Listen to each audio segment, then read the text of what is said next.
बिस्मिल्लाहिर्रहमानिर्रहीम। आज से हमने शुरू करना है जी हेड्स ऑफ इनकम। कल हमने देखा था कि हम एक इनिशियल स्ट्रक्चर को अंडरस्टैंड करें।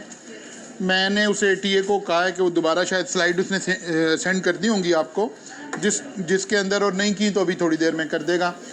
तो वो जिसमें टैक्स रेट्स का जिक्र आ रहा था वो वाली आ जाएंगी।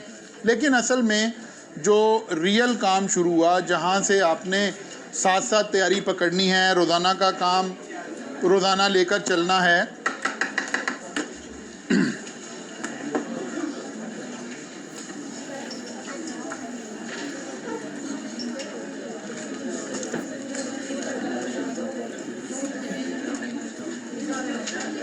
बेटा खामोशी से आ जाएं, जब क्लास में लेट भी आ रहे हैं, शोर करते भी आ रहे हैं।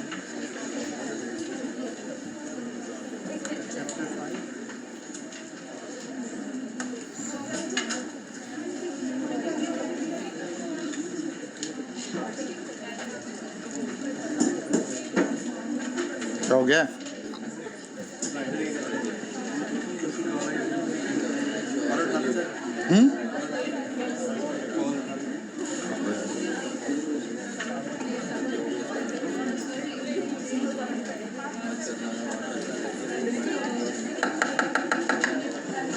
वो बेटा बस कर रहे हैं, वो आ गए हैं क्लास में, बस करते हैं।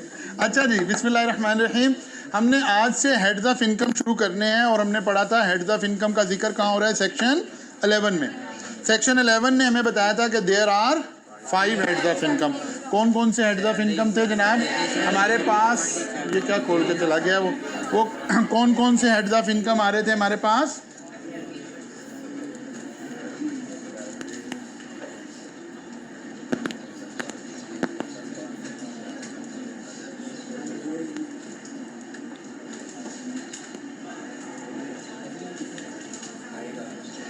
Heads of income: salary, income from property, income from business, capital gain, income from other sources. ये बातें सेक्शन 11 के अंदर लिखी हुई थी।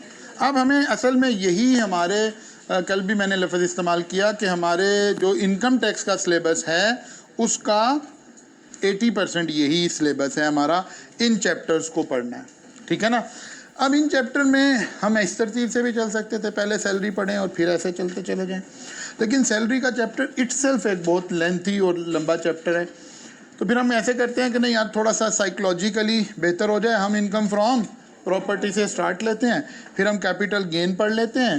तो हमें लगता है यार 2 एरियाज तो हमारे कंप्लीट हो गए, फिर हम सैलरी पे चले जाते हैं। इस तरह से हम इसकी मिक्सिंग करके चल रहे होते हैं। इसका मतलब है हम कहाँ से शुरू करने लगे हैं? इनकम फ्रॉम प्रॉपर्टी से शुरू करें। किसी भी 5 में से किसी भी हेड ऑफ इनकम को पढ़ना है तो हमें असल में 3, 4, 5 सवाल ऐसे हैं जिनका आंसर हम ढूंढ रहे हैं। पहला सवाल है scope of income. Scope of income का मतलब है इस हेड ऑफ इनकम में कौन सी इनकम फॉल करेगी, कौन सी इनकम फॉल नहीं करेगी। स्कोप को 2 तरह से डिफाइन किया जा सकता है। Number 1, what is included. या तो ये बता दिया जाए ये इनकम शामिल होगी, ये शामिल होगी, ये शामिल होगी, या ये बता दिया जाए ये शामिल नहीं होगी, या दोनों बातें बता दी जाएं कि ये शामिल होगी और ये शामिल नहीं होगी। इसका मतलब है ये काम कैसे हो रहा होगा? With the help of definitions हो रहा होगा। बात समझ आ रही है ना? कि भाई कौन सी इनकम है जिसको हम इनकम फ्रॉम प्रॉपर्टी में ट्रीट किया करेंगे, ये बता दिया जाए। और अगर कहीं कंफ्यूजन क्रिएट हो गया तो बता दिया जाए इसको ट्रीट नहीं करेंगे। ठीक है ना? अच्छा जी, एक तो इस सवाल का जवाब ढूंढना है। Number 2, deductions. क्या जो पैसे हमने रिसीव किए हैं सारे पे टैक्स लगना है या कोई खर्चे माइनस करने हैं? जैसे आप अकाउंटिंग में पढ़ रहे हैं sale minus cost of sale. वो कौन से एक्सपेंसेस हैं विच आर डिडक्टेबल? ठीक है ना? तो उसमें भी 2 बातें बताई जा सकती हैं, कौन से खर्चे अलाउड हैं और कौन से खर्चे अलाउड नहीं है। 2 बातें इसके अंदर आ रही होंगी। फिर तीसरी बात आ गया बेसिस ऑफ चार्जेबिलिटी। गवर्नमेंट ने टैक्स कब लेना है? जब पैसे मेरे पास पहुंच गए हैं, या अक्रूवल बेसिस पर, यानी कैश बेसिस पर या अक्रूवल बेसिस पर। ठीक है ना? आपने अकाउंटिंग के स्टूडेंट हैं आप डेफिनेटली, तो आपने पढ़ लिया अक्रूवल बेसिस ऑफ अकाउंटिंग क्या है, प्री पेमेंट्स एंड अक्रूवल्स का चैप्टर तो आप इंट्रो में भी पढ़ कर आए हैं, ठीक है ना। इसका यही मतलब है कि क्या रिसीट बेसिस पर टैक्सेशन होनी है या अक्रूवल बेसिस पर होनी है, ये एक जवाब हर हेड में ढूंढ रहे हैं। अच्छा, कोई एक स्ट्रक्चर नहीं है इनकम टैक्स का। बाज इनकम होती हैं वो कहते हैं भाई हम तो अक्रूवल बेसिस पर टैक्स लेंगे, बिल्कुल ठीक है जनाब, और बाज़ जगह कहते हैं नहीं नहीं भाई हम इसमें अक्रूवल को नहीं मानते, हम रिसीट बेसिस पर टैक्स लेंगे। तो ओके, इसका मतलब है हर हेड में हमें अलग अलग देखना पड़ेगा कि ये head of income accrual basis पर चलेगा या कि रिसीट बेसिस पर चलेगा। जैसे हो सकता है सैलरी रिसीट बेसिस पर चल रही हो और income from property, income from business accrual basis पर चल रही हो। इसलिए इस सवाल का जवाब ढूंढना मकसद है। और चौथा और आखिरी सवाल है टैक्सेबिलिटी, यानी क्या सारी इनकम को इकट्ठा करके और फिर स्लैब रेट लगाना, और दूसरा है एफटीआर, नहीं इस इनकम के ऊपर इसका अपना टैक्स रेट लगाना है। ये बातें हमें थोड़ा आगे चल के समझ आएंगी। जैसे कल हम कह रहे थे ना हमारे पास 2 शेड्यूल थे रेट्स के, नॉन सैलरीड, सैलरीड। एनटीआर का मतलब है मैंने एक बंदे की इनकम कैलकुलेट करना शुरू की, कैसे, सैलरी से, प्रॉपर्टी से, बिजनेस से, कैपिटल गेन से, अदर सोर्स, सारी इनकम इकट्ठी की। मैंने कहा इस बंदे ने इस साल में 60 लाख रुपए कमाए हैं। अब इस 6 मिलियन को स्लैब में जाके ढूंढा कौन सी स्लैब बनती है, और जैसे कल हम टैक्स कैलकुलेट करके गए हैं वो उसूल लगा दिया इसके ऊपर। बात समझ आ रही है? अगर ऐसे टैक्स की कैलकुलेशन हुई है, this is called NTR, normal tax regime. NTR stand for normal tax regime. Normal tax regime क्या करती है, सारी इनकम को क्लब करती है और फिर रेलिवेंट शेड्यूल में जाकर स्लैब अप्लाई करके टैक्स मालूम कर लेती है। ये बात समझ आ गई? ओके, एक दूसरा स्टाइल हुआ, उन्होंने कहा यार नहीं, ये वाला जो कैपिटल गेन आया है ना, फर्ज किया, वो कहता नहीं यार इसका तो अपना रेट है, इस पे स्लैब वाला रेट नहीं लगना। ये आपने प्लॉट बेचा है, इस प्लॉट के ऊपर आपने 7.5% टैक्स देना है। वो कहता अच्छा बाकी, कहता ये वाली इनकम छोड़ के ना बाकी को इकट्ठा कर लो, उसको एनटीआर में ले जाओ और इसके ऊपर 7.5% अलग लगाना है आपने। जिस ऐसी इनकम जिसके ऊपर रेट हम स्लैब से ना उठा रहे हो, इन 2 शेड्यूल से ना उठा रहे हो, उसको हम क्या बोल देते हैं, FTR, final tax regime, FTR. बात समझ आ गई? अगर तो सारी इनकम को या जितनी इनकम को इकट्ठा करके स्लैब का रेट लगाएं, सैलरीड वाला, या हर वो इनकम जिस पर ये वाला रेट लगाएंगे वो क्या कहलाएगी, एनटीआर। और हर वो इनकम जिसका अपना रेट हो वही लिखा होगा, that is final tax regime. तो हमें ये देखना है कि यार जो इस इनकम का हम जिक्र कर रहे हैं ये एनटीआर में फॉल करती है या, बस जब ये 4 मेजर सवाल और 4 इनके सब, ठीक है ना, ये 8 सवालों का जवाब हमें पता चल जाए तो समझें वो वाला हेड आपका तैयार हो गया। ठीक है ना? क्या आप इनकम कैपिटल गेन पढ़ रहे हैं, क्या बिजनेस पढ़ रहे हैं, क्या इनकम फ्रॉम प्रॉपर्टी पढ़ रहे हैं, क्या सैलरी पढ़ रहे हैं, जिस भी हेड को पढ़ने जा रहे हैं हम ये 4 बातों का जवाब ढूंढ रहे हैं। क्लियर होगी बात? एक स्केच समझ आ गया हमने कैसे चलना है। अब आगाज करते हैं जनाब। Income from the rent received और ला हौला वला कुव्वता इल्ला बिल्लाह, द रेंट रिसीव और receivable by a person from a for a tax year other than rent exempt from tax shall be chargeable to tax in that year under the head income from property. Rent received और receivable, जब income tax ऐसे कह रहा हूं ना, received और receivable, इसका मतलब होता है अक्रूवल बेसिस। रिसीव्ड और रिसीवेबल जब कहीं लिखा हो इसका मतलब होता है अक्रूवल बेसिस। क्लियर होगी बात? रेंट रिसीव और रिसीवेबल, इसका मतलब है ये तो पता चल गया कि रेंट अक्रूवल बेसिस पर टैक्स होना है। पहले एक सवाल का जवाब मिल गया हमें, किसका रेंट? अगर इस लाइन को पढ़े, यहां तक का लॉ पढ़े, वो जो मैंने आपसे वादा किया, आप अपनी आंखों से लॉ पढ़ना शुरू करेंगे, तो यहां कह रहा है रेंट। रेंट तो किसी चीज का भी हो सकता है, रेंट अ कार का रेंट भी हो सकता है, जनरेटर का रेंट भी हो सकता है, क्रॉकरी का रेंट भी हो सकता है, किसी मार्की का रेंट भी हो सकता है, किसी बिल्डिंग का रेंट भी हो सकता है। कोई बात नहीं समझ आई।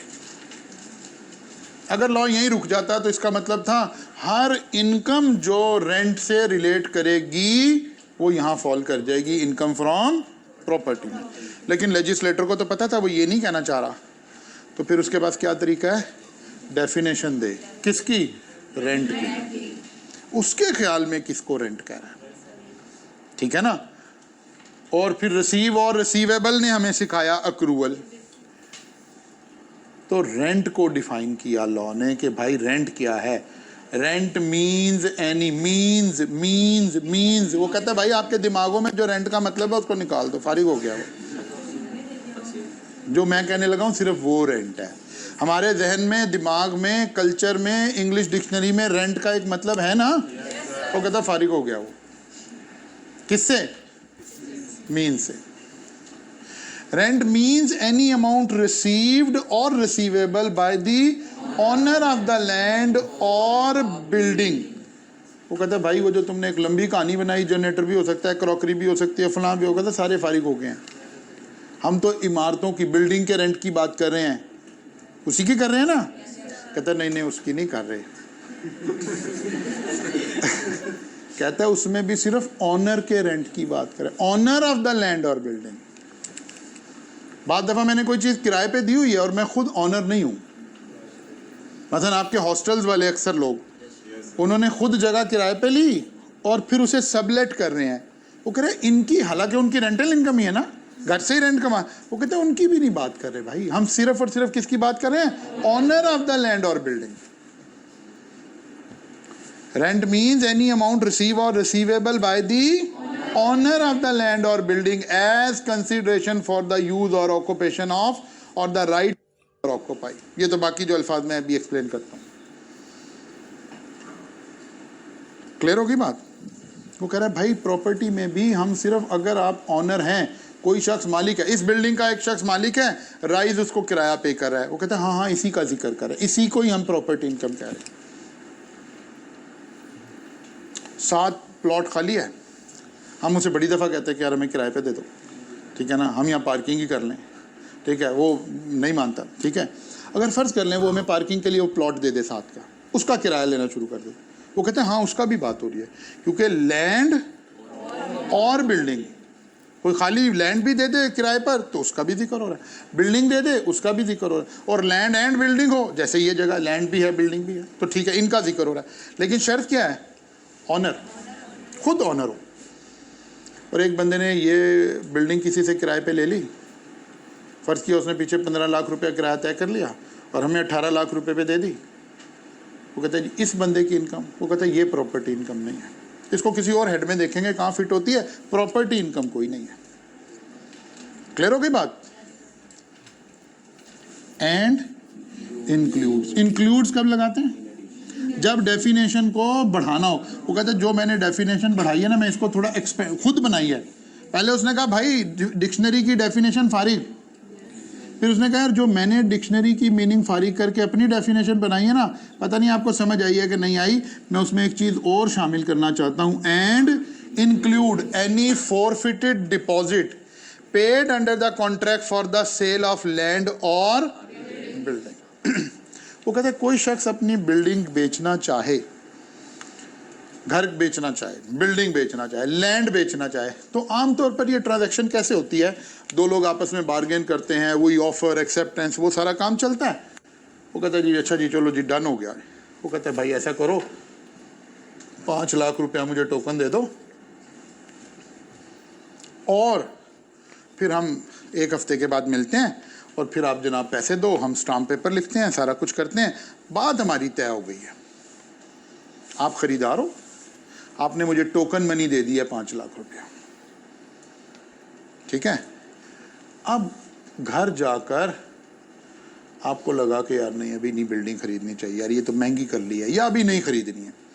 इस टोकन का मकसद ही है, अगर आप अपनी बात से मुकरे तो ये मेरा, और अगर मैं अपनी बात से मुकरा तो फिर मैं ये आपके 5 तो वापस करूंगा, अपने भी 5 डाल के आपको दूंगा, 10 लाख रुपया देना पड़ेगा। एक 5 आपका। इसका मतलब है टोकन देने का मतलब है अब जो बंदा अपनी बात से फिरेगा उसे 5 लाख रुपए या पेनल्टी चार्ज हो जाएगी एक किस्म की। यही मतलब होता है ना। प्रॉपर्टी की सारी ट्रांजैक्शन ऐसे होती हैं, ठीक है। अब अगर ये बायर भाग गया, यहां लॉ बायर का जिक्र कर रहा है, सेलर का जिक्र नहीं कर रहा। वो कहते हैं अगर बायर भाग गया और ये 5 लाख रुपए आपको बचत हो गई तो ज़्यादा खुश ना हो, हमें भी बचत हो गई है, यानी हम भी इसे इनकम बना के टैक्स लेने लगे। वो कह रहे हैं खाली आपकी दिहाड़ी नहीं लगी, हमारी भी लगी है, हम भी टैक्स लेंगे इसमें से। इसको कहते हैं फोरफिटेड डिपॉजिट। लॉ इसको क्या नाम दे रहा है? Forfeited deposit. And include any forfeited deposit paid under a contract for the sale of land और बिल्डिंग। वो कहते हैं भाई जो किराया ले रहे हो वो भी, और अब ये वाला काम तो हर साल नहीं आ रहा होगा ना, ये तो कभी कभी ज़िंदगी में ऐसी दिहाड़ी लगती है, रोज़ नहीं लगती, ठीक है ना। कि जनाब कोई बंदा आए और वैसे ही भाग जाए जैसे एक बंदा दवाई लेने चला गया था, ठीक है ना, और फिर वापस ही ना आए। तो कहता है ये रोज़ रोज़ नहीं होता। बात समझ आ रही है ना। तो लेकिन अगर किसी दफ़ा हो गया तो ये वाली बात भी हमने रेंट में शामिल कर ली है। अब देखें डेफिनेशन की मदद से लॉ ने रेंट की बिल्कुल एक अलग मीनिंग बता दिया है। वो कहते हैं यार इसको हम प्रॉपर्टी इनकम कह रहे हैं। 2 चीज़ें आ गई, कौन कौन सी? एक तो रूटीन का रेंट, लेकिन एक ख़ास बात, वो रेंट जो ऑनर ऑफ द लैंड और बिल्डिंग रिसीव कर रहा हो। वो कहते हैं अगर कोई owner of the car receive कर रहा हो, वो कहते हैं वो प्रॉपर्टी इनकम नहीं, वो कहीं और कहाँ आ रही है ये पता लग गया, यहाँ नहीं आ रही है। वो कह रहा है कोई ऑनर ऑफ द जनरेटर कर रहा हो, कोई owner of the gaming zone कर रहा हो, वो कहते हैं यार उसका जिक्र नहीं हो रहा, फिलहाल इसका जिक्र हो रहा है। तो लॉ ने जो चीज़ शामिल करनी थी ऐसे डेफिनेशन बता दी है। हमने कहा था ना कि डेफिनेशन, स्कोप बताने का एक तरीका क्या है, जो चीज़ें शामिल होनी हैं वो बता दी जाए। तो 2 चीज़ें शामिल अभी बता दी उसने, एक नॉर्मल रेंट और एक फोरफिटेड डिपॉजिट। अच्छा जनाब, okay. Now can a person understate the amount of rent at the time of making a contract to avoid heavy taxes? वो कहता है यार देखो इस बिल्डिंग का किराया तो मैंने आपसे लेना है 18 लाख रुपया, लेकिन मैंने गवर्नमेंट को नहीं 18 लाख देना है, तो चोरों की गवर्नमेंट बैठी है।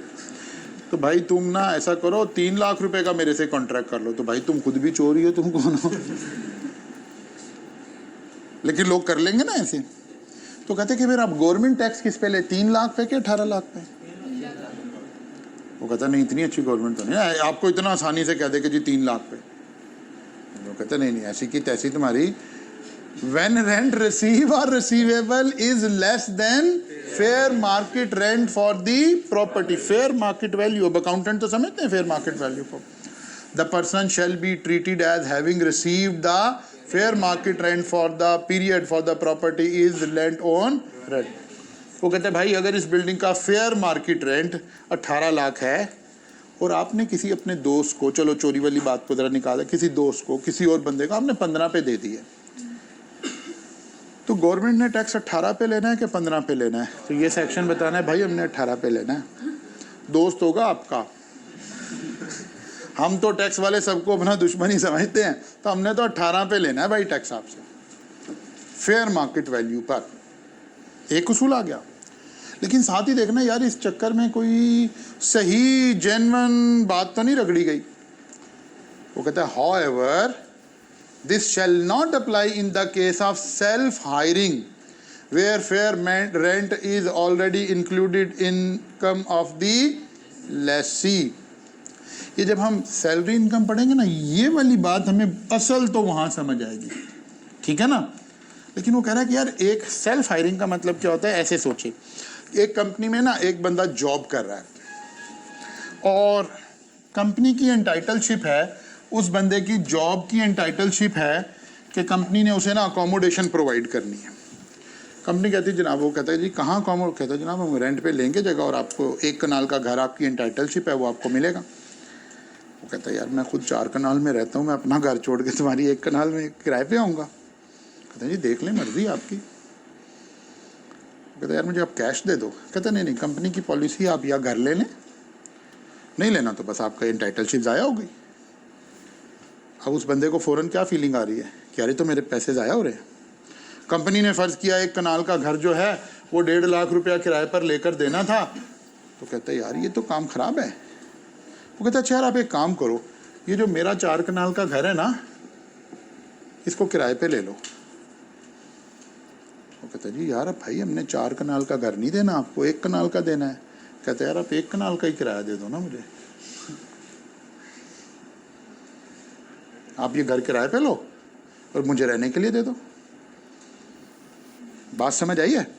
ज़्यादा अच्छी समझेंगे तो जब सैलरी की जगह पे जाके समझेंगे। अब वो कहता है यार फ़र्ज़ किया इस 4 कनाल के घर का किराया था 6 लाख रुपया, अब इसका फेयर मार्केट रेंट क्या है और कंपनी ने कितने पे लिया है, और उसूल क्या कह रहा था, टैक्स किस पे लगना है। वो कहता है नहीं नहीं यार ये बिल्कुल जेन्युइन ट्रांजैक्शन है, ये तो सिर्फ एक फॉर्मेलिटी पूरी की जा रही है, यहाँ हम 1.5 लाख पर ही टैक्स लगाएंगे। ये बात समझ आई है कि यार मैं दोबारा समझाता हूँ मैं दोबारा, अच्छी बात है आप बोल तो गए का, ज़रा दोबारा समझें। ये मिस्टर एक्स का अपना घर है, मिस्टर एक्स एक कंपनी ABC लिमिटेड में जॉब कर रहा है, इसकी एंटाइटलशिप है कंपनी ने इसे 1 कनाल का घर देना है, इसका अपना 4 कनाल का घर है। अब ये इस ट्रांजैक्शन को ज़रा कंपनी से पैसे ले, एंटाइटलशिप का मतलब है यार ये मिलना है ना। जैसे फ़र्ज़ किया जी कंपनी ने सबको लंच करवाना है, एक बंदा कहता है सर मैं तो लंच नहीं करता, कहते भाई करना है करो, नहीं करते ना करो। अब नहीं करता इसका तो हमारे पास कोई हल नहीं है ना, ठीक है, लेकिन ये बड़ी अमाउंट है। वो कहते हैं यार अच्छा ना एक हमें कहानी चलाते हैं, आप लोग मेरा घर किराए पे ले लो, आपने किराए पे ही लेके देना है ना, आपके अपने घर तो नहीं है। कहते नहीं अपने तो नहीं, हमने तो किराए पे ले। कहते भाई मेरा ही घर किराए पे ले लो मुझसे। वो कहते भाई हमने 1 कनाल का देना है। कहते यार आप 1 कनाल का ही किराया दे दो ना। मैंने कहा ठीक हो गया जनाब, 1.5 लाख हमारी लिमिट है, हम आपसे ये 4 कनाल का घर 1.5 लाख किराए पे ले रहे हैं, घर के ऑनर को रेंट देते रहेंगे, आप इस घर में कंपनी की तरफ से फ्री रहे। अब ऑनर मैं खुद ही हूँ, इसका मतलब अल्टीमेटली मुझे ही मिल गया। अब जब मैं इनकम फ्रॉम प्रॉपर्टी के शू में आया हूँ तो इनकम टैक्स वाला आ गया। वो कहता है भाई घर का फेयर मार्केट रेंट था 6 लाख, तुमने 1.5 लाख पे दिया, ऊपर वाला उसूल कहता है 6 लाख के हिसाब से रेंट लेंगे। अगर ये हाउएवर ना लिखा होता तो 6 लाख पे रेंट लगना था, लेकिन यहाँ लिखा है however this shall not apply in case of self hiring. Self hiring मैं खुद ही रह रहा हूँ और मैंने ही किराए पे दिया अपनी कंपनी को, where fair market rent is already included in the income of the lessee. अब जब मैं इनकम फ्रॉम सैलरी पढ़ूंगा ना तो मेरी सैलरी इनकम में 1.5 लाख ऐड हुआ होगा, क्योंकि सैलरी इनकम में हम कहते हैं यार एम्प्लॉयर मुझे जो भी बेनिफिट देगा वो सब क्या है, सैलरी। तो एम्प्लॉयर एक मुझे मंथली तनख्वाह भी दे रहा है, एम्प्लॉयर मुझे मंथली मेरे घर का किराया भी दे रहा है, तो ये किराया मेरी सैलरी में ऐड होगा। वो कह रहा है ऐसे वाली सिचुएशन में फिर फेयर मार्केट वैल्यू वाली बात को भूल जाओ, 6 लाख नहीं ऐड होगा।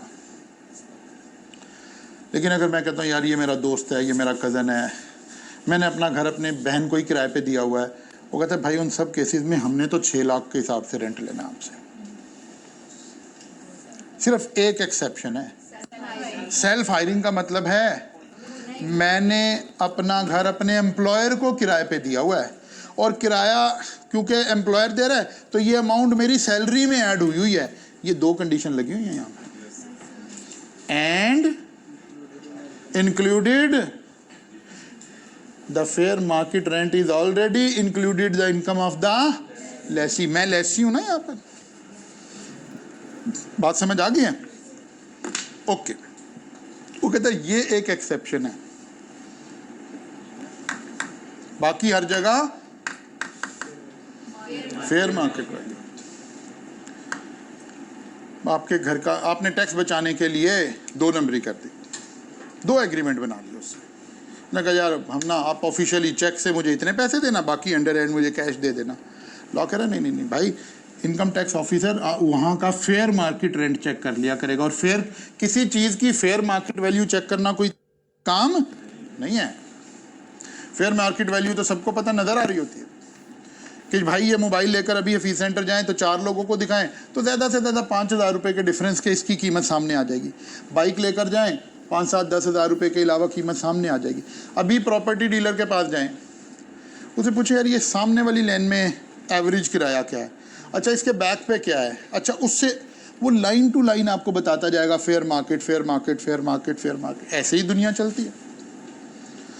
तो कह रहे भाई हम भी ऐसे ही चलेंगे जैसे जी। फेयर मार्केट वैल्यू वाली बात समझ आ गई है? ओके, 3 बातें हो गई हमारी अभी तक। नंबर 1, रेंट में क्या चीज शामिल होगी?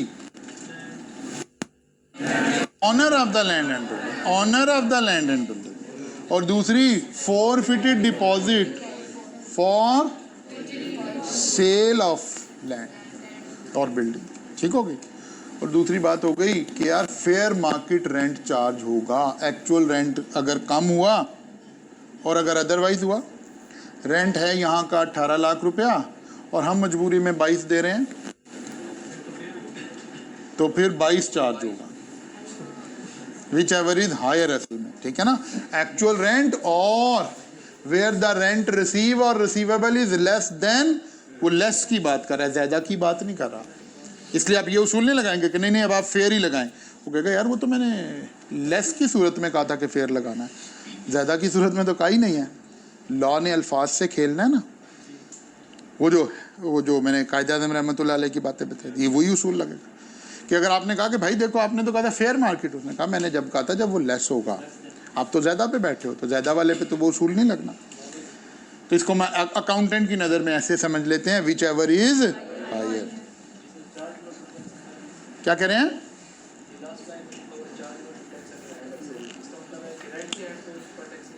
नहीं रेंट पे लगेगा। ये मैंने इसलिए कहा कि ये बात असल समझ कब आएगी जब सैलरी पड़ेगा। सैलरी में हमने एक उसूल पढ़ना है कि यार मेरी सैलरी क्या है। नॉर्मली सैलरी का एक मोटा कॉन्सेप्ट क्या है, जो मुझे तनख्वाह मिल रही है। नहीं, लॉ जब हम लॉ पढ़ेंगे ना, तो राइस से मुझे जो सैलरी मिल रही है, या कहीं भी आप जॉब कर रहे हैं जहाँ से आपको सैलरी मिल रही है ना, उसमें हर चीज़ शामिल है। बस एक चीज़ एग्जेम्प्ट है कि वो जो मैं सांस ले रहा हूँ ना इस वक्त यहाँ पे, और ऑक्सीजन मेरे अंदर जा रही है राइस की प्रेमिसेस में से, ये एग्जेम्प्ट है। इसके अलावा बाकी सब पे टैक्स लगना है। अगर मेरे मोबाइल का खर्चा दे दिया, फलां कर दिया, ये कर दिया, ये कर दिया, मेरे घर का रेंट, वो सब सैलरी के चैप्टर में हमें बात समझ आएगी। इसीलिए मैंने कहा कि सही इसकी परतों में सैलरी के साथ समझ आएगी। अच्छा जी, ओके जनाब। Any rent receive by a person against lease of A building. हमने कहा यार भाई 2 तरह से काम चलेगा।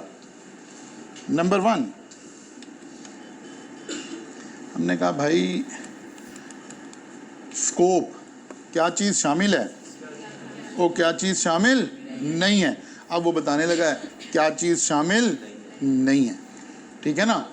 Any rent receive by a person against lease of building together with plant and machinery shall be chargeable under the head income from. वो कहते हैं यार एक बंदे की ना फैक्ट्री है, अब उससे चल नहीं रही है, कोई उसको लग रहा है यार मेरे से नहीं ये काम हो रहा, तो उसने प्लांट एंड मशीनरी बनी बनाई फैक्ट्री जो है ना किराए पे दे दी है।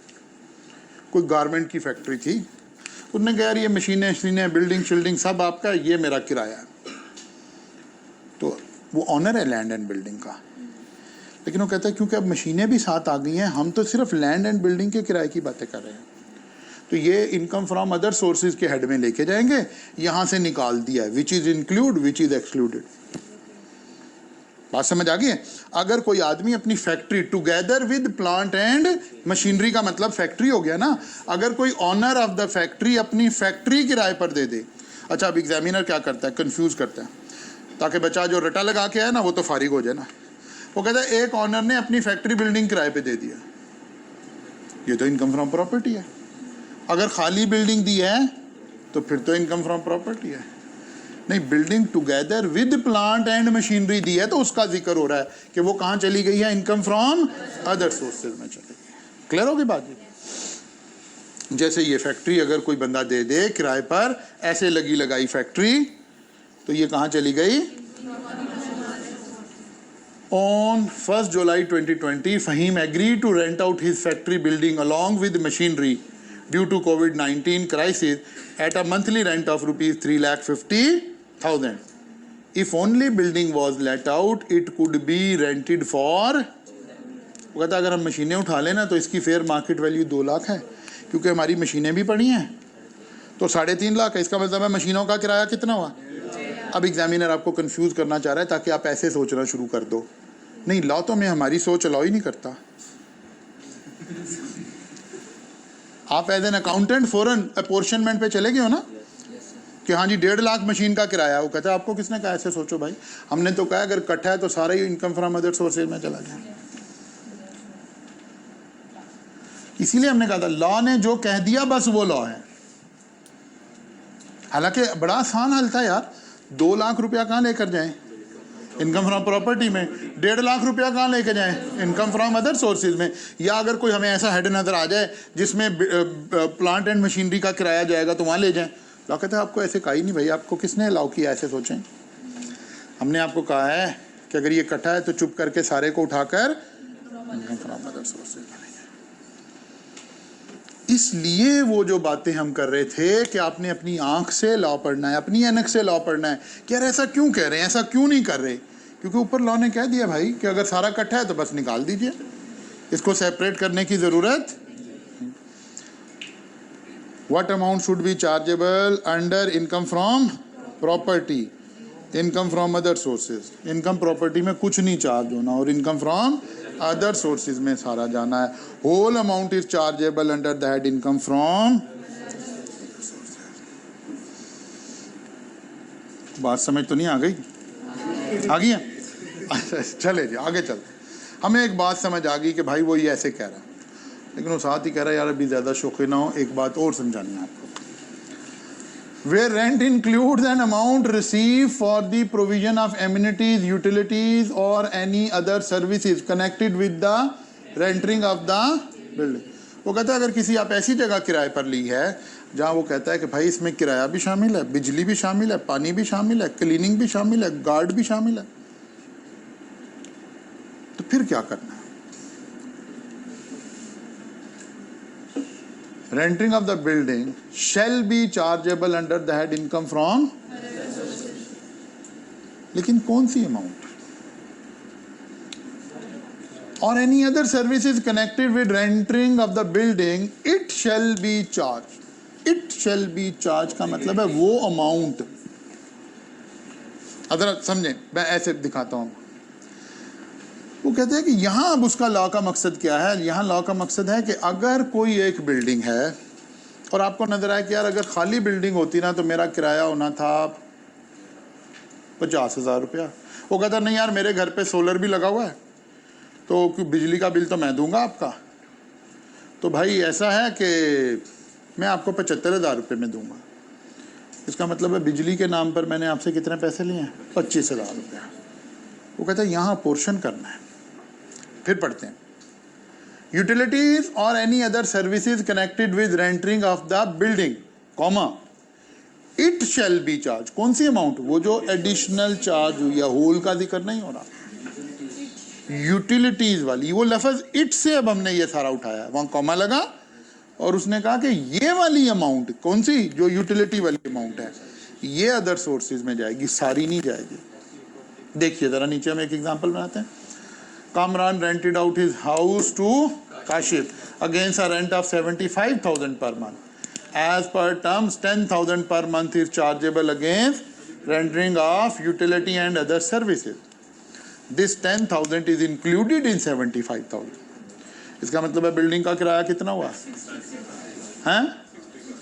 65,000. The actual expenditure incurred by Mr. Khan on utility is 60,000 per year. वो कहते भाई अब कैसे चार्ज करें? तो इनकम फ्रॉम प्रॉपर्टी में क्या चार्ज हो?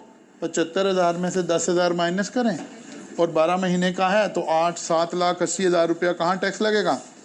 Income from. कहता है यार अब आपने यूटिलिटी के नाम पे कितने पैसे लिए हैं? हर महीने 10,000 रुपया, ठीक है ना? हैं 10,000 ज़रब 12, 1,20,000। और आपका खर्चा कितना हुआ है? 60,000 रुपया ये और 30,000 रुपया ये, 90,000।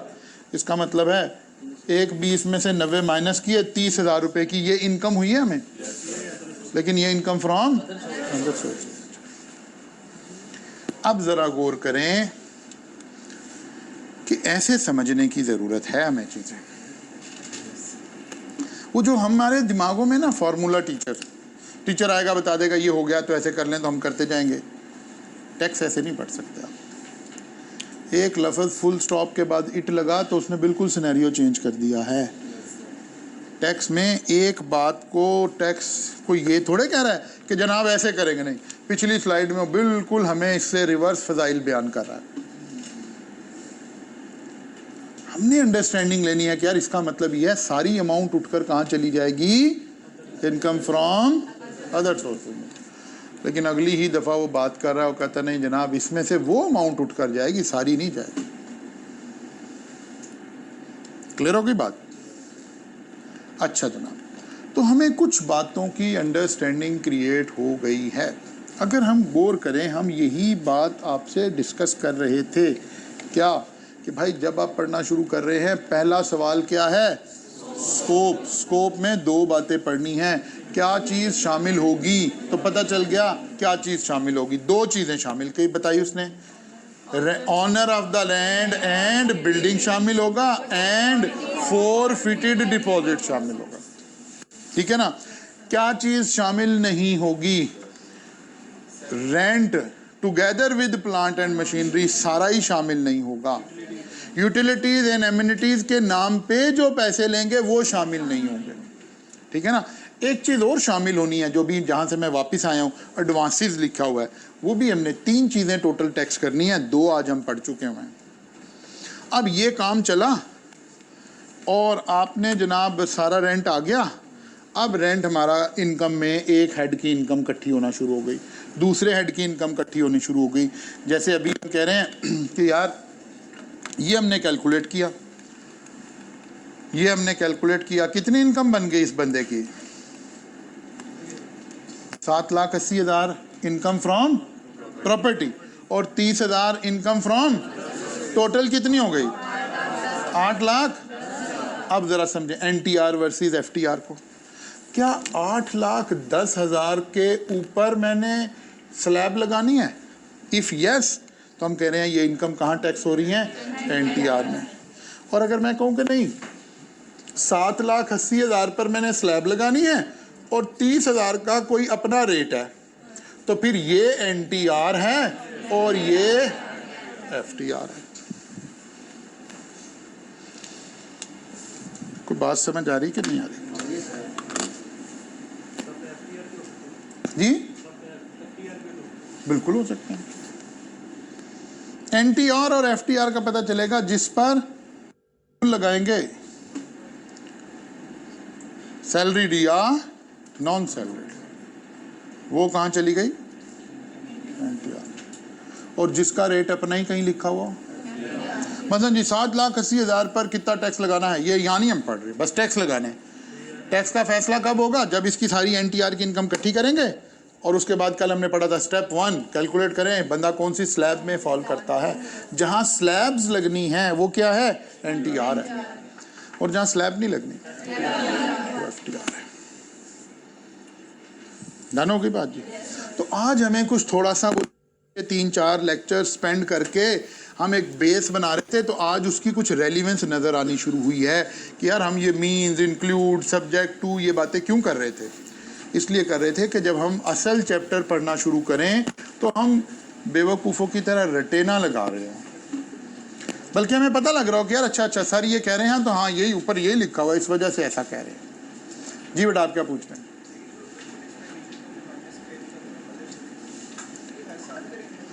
जी जाहिर है हर साल इनकम लेंगे, हर साल माइनस करेंगे। एक्चुअली तो आप ये पूछें कि सर ये आपने माइनस क्यों कर दिए हैं, तो इसका जवाब आएगा कि बेटा जब हम इनकम फ्रॉम अदर सोर्सेज पढ़ेंगे ना तो वहाँ लिखा होगा, क्योंकि अभी भी अगर आप गौर करें तो हमने साथ ही अगली बात कौन सी की थी, डिडक्शन। तो डिडक्शन की भी लिस्ट आएगी।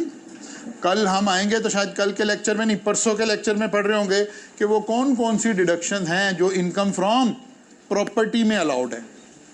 यानी ये तो मैंने 7,80,000 तो अभी रेंट आया है ना, इस सारे पे तो टैक्स नहीं लगना, मेरे कुछ एक्सपेंसेस भी होने हैं ना, वही अकाउंटेंट की नज़र से सोचें, sale minus cost of cell.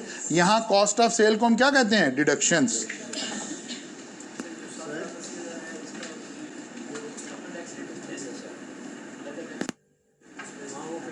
अगर देगा तो फिर एफटीआर में चली जाएगी। मसलन आपने जो सवाल पूछा इसका मैं ज़रा एक और ज़रा सॉलिड जवाब देता हूँ।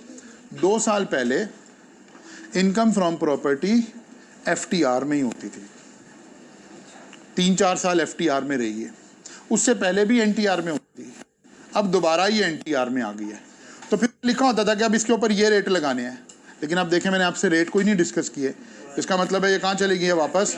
तो ये आना जाना भी लगा रहता है इनकम का, ठीक है ना। कभी कोई चीज़ एनटीआर में चली जाती है, कभी एफटीआर में चली जाती है, कभी फिर वापस आ जाती है, ये आना जाना भी लगा रहता है। और जो हेड अभी हम पढ़ रहे हैं इसमें तो ये अभी रिसेंटली ऐसा हुआ है बजट में। बजट में देखते हैं कि जब कहाँ से हम पैसे निकाल सकते हैं, और ठीक है ना, तो देखते हैं कि यार ये गन्ना 2 दफ़ा निकला है बेलने से, 1 दफ़ा और जा सकता है, तो फिर वो डिसाइड करते हैं कि किधर जाना है, ठीक है ना। तो बजट के टाइम पर डिसीजन हो रहा होता है। जब बजट आता है ना, फाइनेंस बिल पेश, डिपेंड करता है, ज़्यादा एफटीआर देता है वैसे, क्योंकि एफटीआर में ना आप वो जैसे जैसे हम आगे चलेंगे एफटीआर में एक्सपेंसेस अलाउ नहीं करते, स्ट्रेट टैक्सेशन हो जाती है। अच्छा, लोग भी जो एफटीआर में होते हैं वो इजी फील करते हैं एफटीआर में, उसकी वजह भाई ये इनकम है, बस इतना टैक्स है, अब हम आपसे कुछ नहीं पूछेंगे। क्या नहीं पूछेंगे, क्या खर्चे माइनस करने हैं, कुछ नहीं। भाई मेरी ग्रॉस इनकम पे टैक्स ले लें, मेरे से पूछें कुछ ना। सारा बिजनेसमैन इस पर खुश है, सारा बिजनेस, लेकिन सारी ब्यूरोक्रेसी इस पे नाराज़ है। उन्हें रिश्वत कब मिलेगी, जब मुझे नोटिस आएगा। अब ये सारी रिकॉर्ड भी करा रहे हो तुम